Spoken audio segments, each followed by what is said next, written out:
Just as there's no place like home for the holidays, there's no better time to be with family.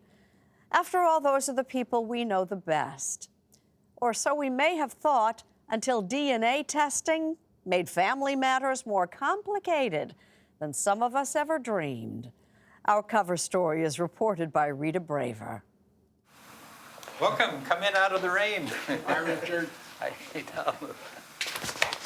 It's been a long and winding road to this family reunion.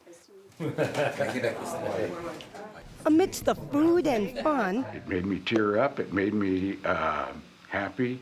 Richard Riebman and his sister Sarah Riebman are meeting a relative named Tom Johnson for the very first time. I think we both had very loving parents.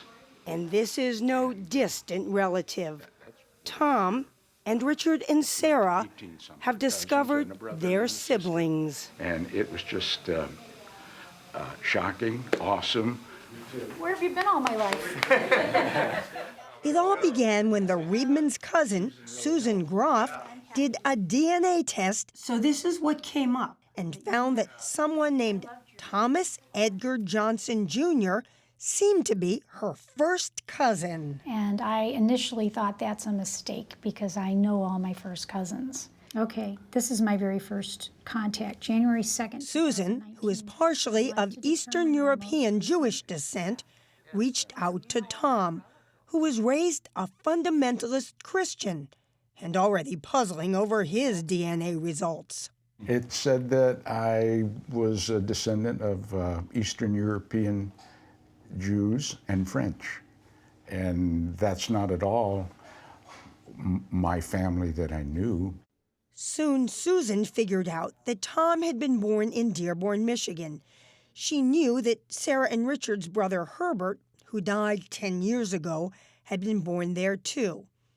As it turned out, in the same hospital within hours of Tom. A bomb hit caused the Arizona to blow up. The day was December 7th, 1941, Pearl Harbor Day. Looking at them, they look like me. And Tom Johnson suddenly realized that in what had to be nationwide chaos, he and Herbert Riebman may have been switched at birth. I was in kind of shock at that time, realizing that maybe I had overturned a rock that was pretty surprising to me, that in fact, I did have a different mother and father, and then I grew up with. Sarah Riebman took a DNA test too and confirmed that Tom is her brother.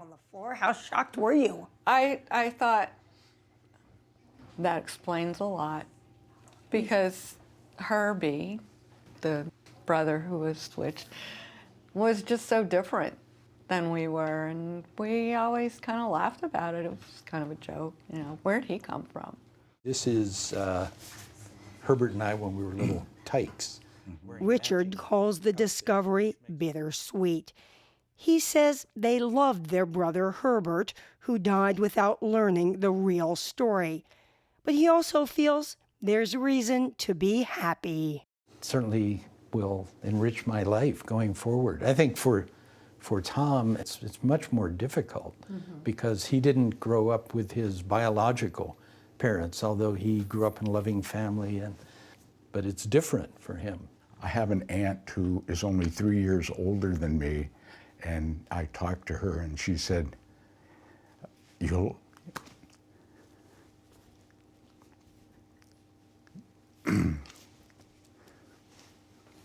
always be our family.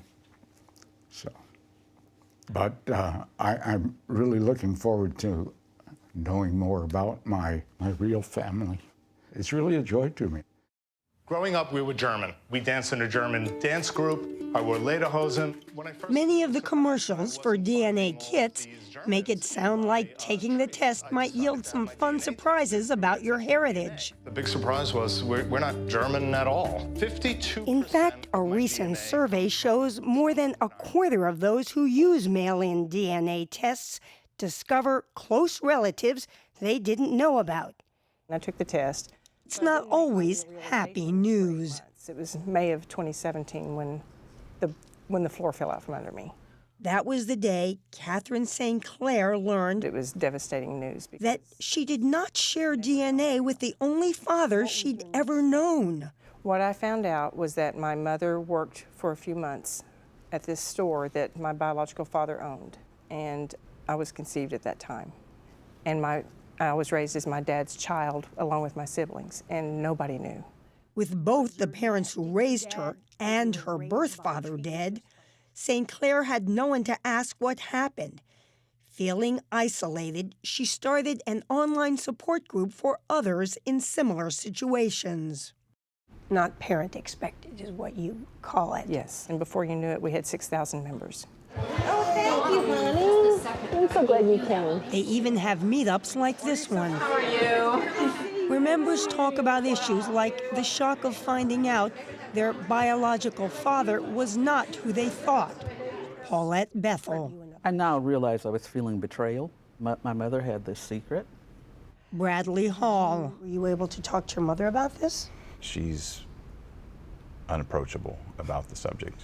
I discovered that my dad was not my dad. Tamara Brooks says the hardest part was that the dad who raised her had no idea she wasn't his. I didn't want to tell him. I'm sorry.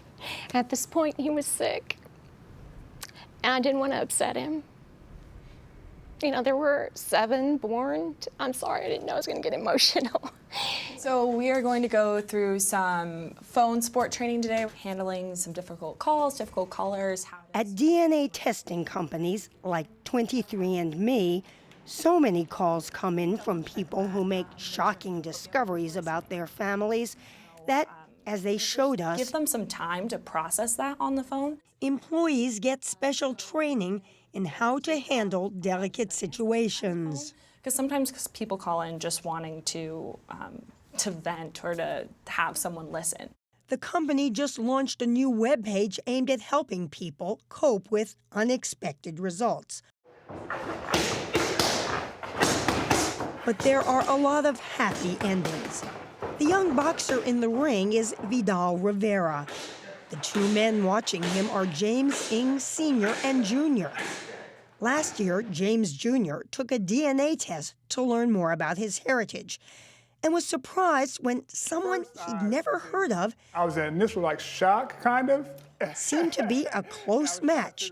So he called Ancestry.com, the testing company he'd used. I talked to their customer service person. And he's funny. He's like, "Oh, congratulations, this is your brother." So I'm like, okay. Did you call him first or did you call your dad first? I talked to my dad.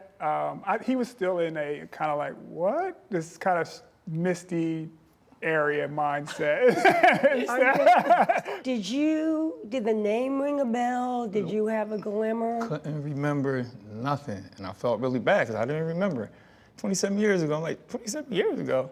That was the 80s. That was good times. I don't remember that. Couldn't remember, seriously couldn't remember. But it was just what his newly found son had been dreaming of. Vidal had taken a DNA test for one reason only. See if I get a lucky shot in the dark and see what I've always been looking for, see if, I happen to find my dad on there. Had you ever asked your mom who your dad was? A million times. And she didn't want to talk about it? Yeah, at times she didn't want to talk about it and got different answers, things of that nature. So I just knew I couldn't keep knocking on that door. But now, these 3 men say, it's been the best thing. It's been the best thing. They have formed a bond which will never break. And it all started with a simple DNA test. What do you say to people who are worried about doing this? What would your response be? You just have to get your feet wet and just do it. I mean, you just can't be afraid of it and embrace whatever you get because, it's going to happen. It's going to happen in its own way.